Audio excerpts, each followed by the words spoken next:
guys, so look, this is going to be a really quick video, but it's something that was on my mind, and I said I was going to start using my YouTube channel more actively this year, along with my podcast. So, what better way to kick it off than February 1st, Black History Month? I know the day is almost over, but I really saw some things, and I see them every year. So, I wanted to talk about them just a little bit, real briefly. So, this month is big, right? It is a month where we get to celebrate our culture openly, where we get to embrace who we are, we get to embrace our ancestors, we get to educate others on the things that we've been through. It's such a rich month, it's full of culture, but every year I see the same thing from our own people. That say, why do we need to celebrate only in February? Or why do we only need a month? Or why do we only get a month? Or why can't we have Black history all year? And so I want to speak directly to the people who think that way. And I want to say this. Our ancestors went through hell in order for us to even be in a place where we could be authorized, yes, I said authorized, to have an entire month to celebrate our culture, our heritage, and to embrace who we are and to educate others. We celebrate holidays all the time. We celebrate holidays every month. We celebrate when our kids are out for school. We celebrate our birthdays. We get a day for those things, right? Why is it so hard for us to be happy about having an entire month dedicated strictly to our culture?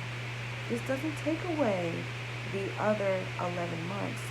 This just means for an entire month, you get to express and celebrate who you are, where you came from, what your background is, because all Black people have different backgrounds, and there's so much culture, so much creativity in all of us. And so I want to challenge you to use this month, do it different, okay? Don't look at this month, don't look at February of 2020 like all the other Februaries in the past.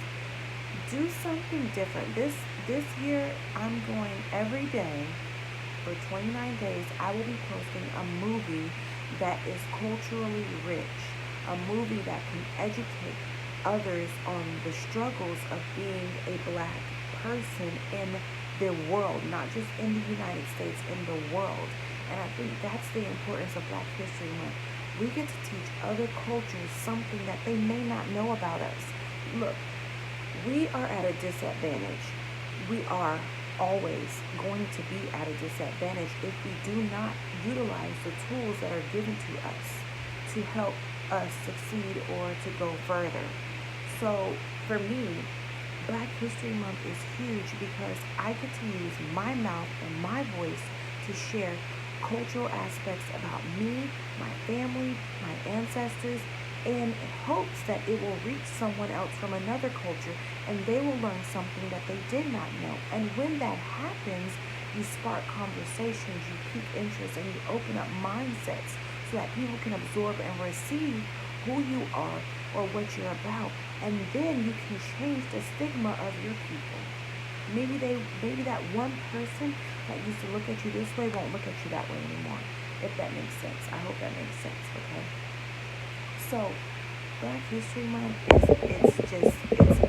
It's huge. I mean, it's just huge. And for me, even being a Christian woman, I am all about all races coming together and being who we are supposed to be. Cohesively, we all make up the body of Christ. No matter what race, what socioeconomical background, where we come from, how we live, or what we do, we all make up the body of Christ, right?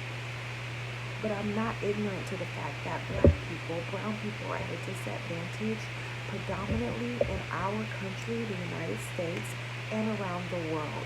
That's just the way it has been, and that is the way it will be until we open our mouths and we come together in unison and we speak on what we experience, how we experience it. Let me tell you something that really just really, really was plaguing me the past couple of days. I was just like today, February 1st, I picked the movie 13th, and I picked it for a reason because I was sitting there just yesterday and the day before yesterday, just thinking about our prison system and how well, we all know that we dominate it, and I was thinking about generational curses and generational cycles and how our people that grow up in the hood repeat things based off of their experiences, what they've seen, what they've known. And this is not just something they saw yesterday. This is coming out of the womb into a certain environment and trying to survive. That environment that is meant to destroy you. And I'm sorry if it offends anyone, but it is. It was created a long time ago, a system of things that created in laws and rules and regulations and stereotypes and things all come together. This video is not for that. I can do a video another day explaining what I mean by that, but all came together to create the perfect storm, this environment that breeds criminals, right? So our young black boys come out of the womb into this environment that's meant to destroy them. And what is your instinct in life? Is to survive. Anything breathing, the instinct is to survive. So you do what you have to do to survive. And so when you come out into that environment, you're faced with all these different things, and all you need to do is survive. And even when you're taken out of that environment, your mindset is still on survival mode. You have to literally deprogram your mind to say, I am not in that state anymore. That's what happens. It's hard for people who come out of the hood, but think about people who are in it. And you over-police their communities. I won't say you. Society.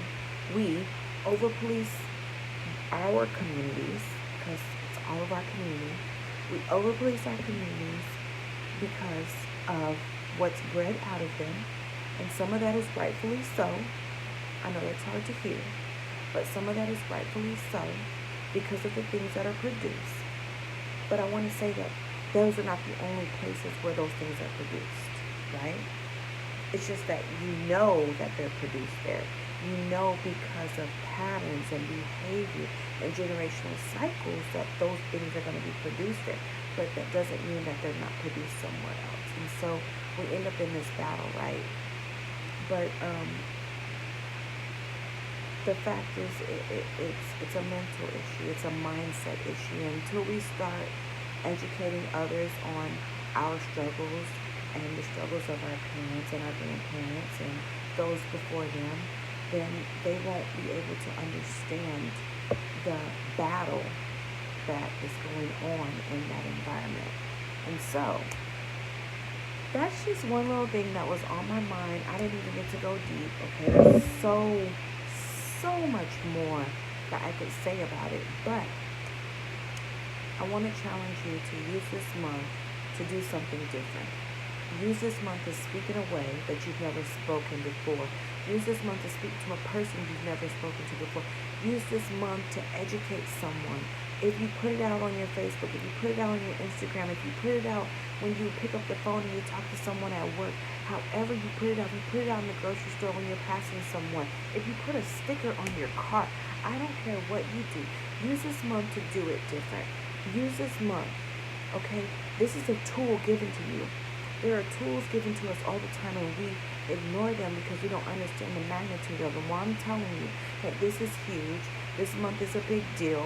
It should be a big deal, and we should all be embracing it, and we should all be using it to share our culture, our struggles, our mindset with others and each other, because let's just face it, even within the Black community, we each have individual struggles.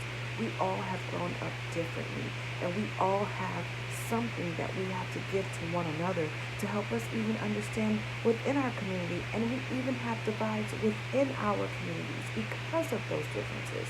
So can you imagine someone else on the outside trying to understand that? That's why it takes us opening our mouth and speak into those things. So I think I got off my chest what I really wanted to get off my chest. I came on here looking like this because I was in the middle of ironing my children's clothes for church tomorrow, and I just thought, this is bothering me, and I really need to get this out. So I hope that you really hear what I said, and if you have any questions, you can leave a comment below. Let me know how you feel. Let me know what you think about it. I'm going to try to start being more active on this channel, and so I hope that you subscribe, okay, share, okay, and like. It's a little thumbs up, just hit it. Okay, so I know that you are here and that this content reached you and that it's actually doing something for you. It's actually beneficial. I don't want people just subscribing just to do it, but if this actually reached you or piqued your interest and sparked you or anything of that nature, then go ahead and hit the like button, subscribe, and share this video out because it's really important. So I hope you enjoy the rest of your day, night, whenever you're watching this, and I'll be back soon. Bye.